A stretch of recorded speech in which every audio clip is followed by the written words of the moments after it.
Those long lines out there in cases of COVID-19 have soared over the past few weeks in Florida, setting a record over the weekend. But according to some scientists, this surge could peak in February. And so joining us now with more is Dr. Thomas Hladish, research scientist in the Department of Biology at the University of Florida. Doctor, good morning. It is always good to see you. How are you this morning?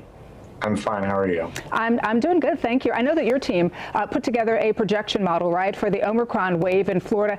Can you explain what you found? Yeah, but I think we should start by saying that the projections that you've shown are about 3 weeks old at this point, okay. And Omicron has spread in Florida in a way that we did not think possible. Okay, what we're seeing, I'm sorry, let me stop you right there. So you're saying that our projections are 3 weeks old, that Omicron has spread even more than what those projections from 3 weeks ago were? Yes. Okay. And the kind of explosive transmission that we've seen in Florida, it's not just Florida. We've seen it in a few other places in the world at this point, the UK, Australia, South Africa.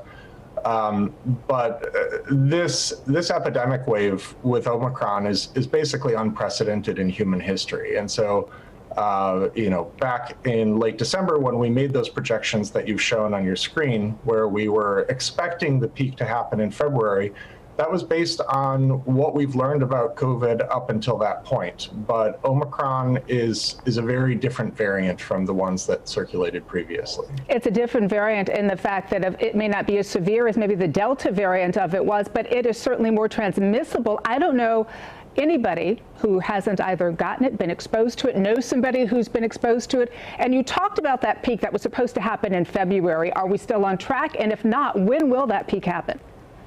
So our best guess right now is the peak will probably happen in the next 4 to 10 days.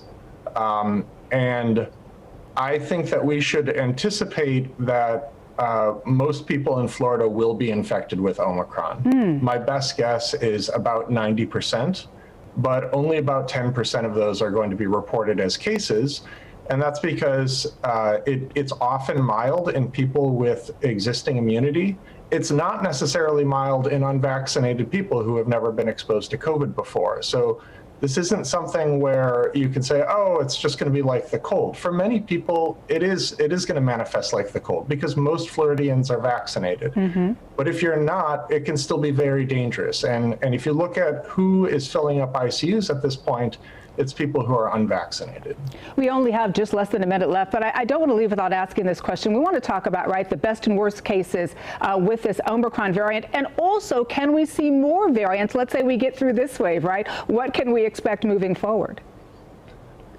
The variants arise through mutation, and there are complex interactions, sort of in predicting whether a new variant can infect someone who was infected with the most recent variant.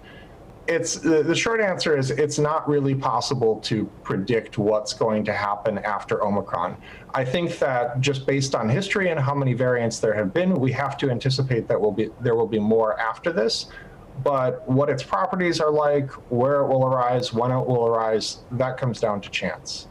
Have to wait and see, coming down to chance. But very good information, Dr. Thomas Hladish. Thank you so much for joining us this morning. Thank you. All right, it is now